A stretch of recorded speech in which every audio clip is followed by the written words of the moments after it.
Hello, Shotgun Squirrel here, and welcome to my review of The Outer Worlds.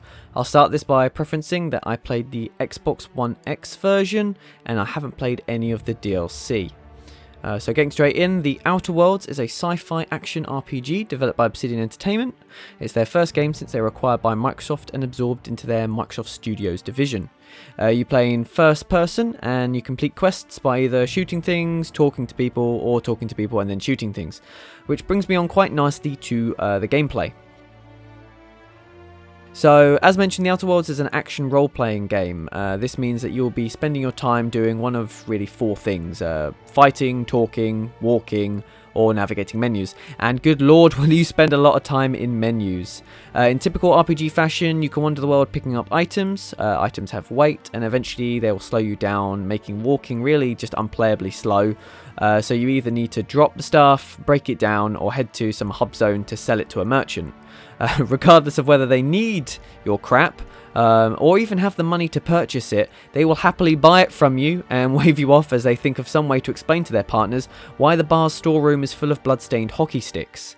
This is what you expect from an RPG, and it's kind of just part of life. No one really enjoys the process of picking up items, searching through it for those hidden gems, and then selling the leftover crap. But, I mean, what else are you going to do? You're going to ignore that glowy item in the corner of the room? Of course you're not. In addition to these menus, the item management sort of menus, you also have the customization options.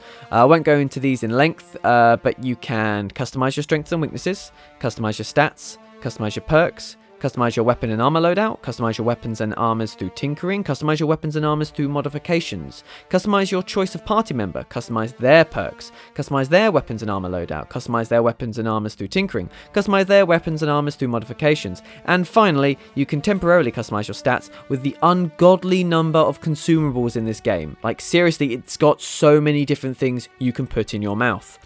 Basically, there are a lot of options, and I feel sorry for the power gamers who try to run the maths on the most optimum build, because this sounds like a nightmare. I mentioned during the series that I love leveling up, something really satisfying about getting a level up and having this huge list of potential and then sinking points into your future. But with so many different things to keep track of, I began to feel a bit inconsequential, especially when the actual gameplay is so limiting, almost forcing you into combat. Now, in fairness to the game, it gives the players plenty of opportunities to avoid combat. Multiple times I would come across a computer I can hack, or a door I can lockpick, or a guard I can persuade that allows me to bypass a combat section. And when I do, I get this teeny tiny XP reward. The problem is the enemies are still there in that room I've just bypassed, and they're walking around, holding all that XP that if I killed them, I could level up and dump 10 more points into, that unlocking door stat. The game gives you these options to play differently, but unless you're murdering every character with a red outline, you're only actually slowing down your development. Maybe this comes down to more roleplay over efficiency. If you want to play like a super stealthy person, then by all means. But personally, I want to play my way and then have the numbers get bigger. I don't want to have to choose one or the other. To add to this, the combat is pretty meh. Like, the guns aim fine, they shoot fine, they damage fine, but there's nothing special about it. There's nothing visceral with them. There's not a lot of interesting stuff you can do with them. You've got close guns, fire guns, exploding guns, and rapid guns. The only exception to this are the science guns, which are really situational, and the melee weapons, which felt too dangerous to use. I mean, in my experience, you need to keep as much distance as possible between you and those bastards armed with flamethrowers. Like, seriously, they will kill you so fast. There's really not much strategy you can implement in combat either, so most battles just consist of unloading on the enemy and taking a breather behind a wall when they start shooting back.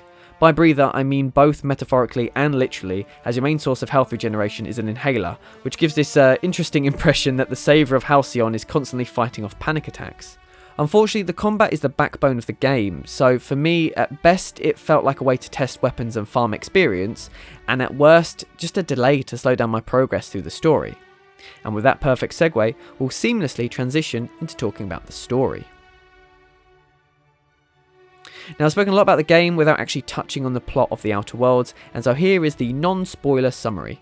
The game starts with you, the protagonist, with whatever race, gender, and monstrous facial features you've decided to design for yourself, being woken from cryogenic sleep by an eccentric scientist. He tells you that you and a bunch of other people have travelled from Earth to help build and develop the colonies in a faraway solar system, but that things went wrong and the colonies now need to be saved.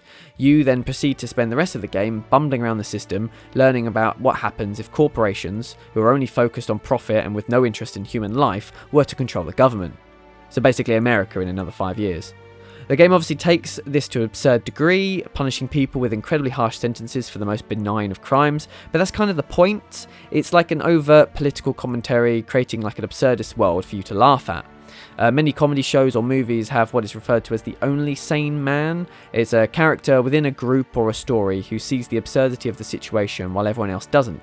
A joke being that the rational person is belittled and seen as crazy by everyone within it, instead of realising that the scenario itself is insane. When playing the Outer Worlds, you take on the role of the only sane man. Everyone else is so desensitized to the absurdity of the situation that it seems perfectly normal for life to be this way, and you can't help but laugh. This is only further strengthened by how genuinely funny the dialogue is. If you watch my series, you'll have heard me ugly laughed in almost every episode to some joke or absurd comment. The game is just good-hearted fun, and it's full of interesting characters. Your party consists of a mechanic who doesn't really get people and feels awkward and out of place, a priest with crazy computer skills and a criminal past, a wealthy doctor turned mercenary just to spite her parents, an alcoholic monster hunter who lost her family, a cleaning robot that won't hesitate to inform you of his talents for germ removal, and some guy that I didn't really talk to, so I don't know much about, but I'm sure he's cool too. Most are pretty fleshed out and have decent character arcs if you spend the time to work on their personal missions. Almost all characters within the game are enjoyable to interact with, however, as far as I can tell, you can't date any of them, although admittedly I didn't really try. The Outer Worlds is an open world game, and with an open world game comes many drawbacks, unfortunately. The first is visuals. The game doesn't look great. It's not really any nice way of putting it. Might be more of a technical limitation because of the open world nature, or potentially because I was playing on console, although I've seen gameplay trailers and they seem to tell the same story. It just looks a bit pants. Like, assets are constantly repeated, people just look waxy, and everything has this sort of poorly rendered, almost cel-shaded, but like gross, off-putting layer on top of it. I mean, it's meant to be dystopian and unclean, but it just doesn't look good. I mean, there's no moment, except for some of the space scenes, which actually do look quite nice. There's no moment that I went, oh, this is pretty. I mean, graphics aren't that important to me. I mean, I feel like the gameplay is more important, but, you know, it's been a while now. I thought we could have maybe got these things looking nice. Following on from this, the world also felt dead. Like, this is another issue with open world games, you know, so much space, not a lot to put in it. But the people are just there. Like, in the hub worlds, they might sit, they might stand, they may crouch to look at things, they may patrol, they may even talk to each other, but they're just there. They don't feel like anything's really happening in the world. There's nothing interesting going on. And it's not even just the hub zones, it's the rest of the world as well. You walk across the map and there's nothing, and there's nothing, and there's nothing, and then bam, you've got some marauders or some alien creatures, and then back to nothing again.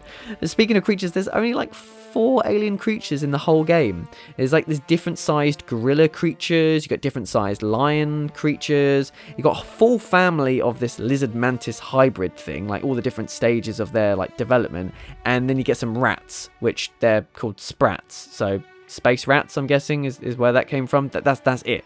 Considering you travel to different planets, you'd think that there might be more variety than just 4 alien races. And not just that either. Like, you travel to 3 planets. 3 different planets. I mean, there are multiple areas to the planets, so they feel slightly different. But, I mean, other than the few missions where you go to, like, a giant spaceship, or you go to, like, a prison, or all these, like, a satellite I think you go to in another one. Other than those, the actual open world experience is limited to 3 planets, and one is teeny, so it's, you know, it's weird. It's weird. It's certainly not like Skyrim, where you can walk from one side of the map to the other. There's lots of jumping in between. And that, unfortunately, brings me to my final point, and that is loading screens. There are so many loading screens. For a game that doesn't have the biggest locations or a lot of activity going on or the best graphics, Why are there so many loading screens, and why do they take so long? Maybe it was because I was trying to be entertaining and the scenes were throwing me off, whereas I wouldn't normally notice them, but there was just so many. Like, I was constantly going to, like, leave a place, have a loading screen, then go to a new place that would have to immediately have another loading screen. It would just load, load, load, load. It's a problem that plagues a lot of open world games, but I just felt it really strongly in this one. Also, just as a general call out to the gaming industry, can we please fix loading screens? Like, let me do something, like peruse my inventory, or read some detailed lore, or play a minigame. Don't make me stare at the same messages I've seen 1,000 times. There's nothing worse than being like 15 hours into a game and it says, press A to jump. It's just, infuriating. But that's not on the Outer Worlds, that's just on gaming in general. You can't talk about the Outer Worlds without talking about two other games, Fallout and Mass Effect. Now, the only Fallout game I've played is 4, and from what I've been told, it's not good when compared to the earlier ones. In fact, the best one, Fallout New Vegas, was made by Obsidian Entertainment, so I was expecting something great, you know, like the good Fallout game in space. But I'll be honest with you, almost everything I didn't like about Fallout is in the Outer Worlds. There's like lots of loading screens, poor visuals, limited combat options. In fact, I would actually say that Fallout 4 is a better game than the Outer Worlds. With the exception of dialogue, Fallout 4 has more varied enemies, deeper plots, larger maps, more interesting moments. You know, you can get generally scared in that game. In conflicting choices, there's almost no conflicting choices in the Outer Worlds. It's very clearly what you should be doing, really. The other comparison, Mass Effect, is even more unflattering to the Outer Worlds. If we mainly talk about Mass Effect 2 and 3, it has better dialogue, better characters, better decision, better combat. It's got less customization options, and you can't talk or hack your way around combat as much, but other than that, it's just a much better game. I mean, Mass Effect more recently, Mass Effect 4, is definitely dropped, in quality from where it was, but considering how similar Mass Effect is to the Outer Worlds, it's a much better game, like much better. I feel like that's very critical of the Outer Worlds. I mean, it is a funny game and you can get a great deal of enjoyment from it. If you're going to play it, I recommend playing on the hardest difficulty to make combat more threatening and rewarding, and motivate you to maybe avoid it. But it's just not a very unique experience. It borrows very heavily from other games, and unfortunately I think the other games do it better. The only real unique element of the game that I can think of is receiving flaws when failing activities enough. Like if you fall from a height too many times, you might get a fear of heights, and then you get that flaw and you also get a perk. But it's not worth doing unless you want to do it for a role-playing perspective. If you have the Game Pass, The Outer Worlds is a free experience and it can give you hours of entertainment and a good laugh. But as far as I'm concerned, there are better alternatives out there. Shotgun Squirrel out.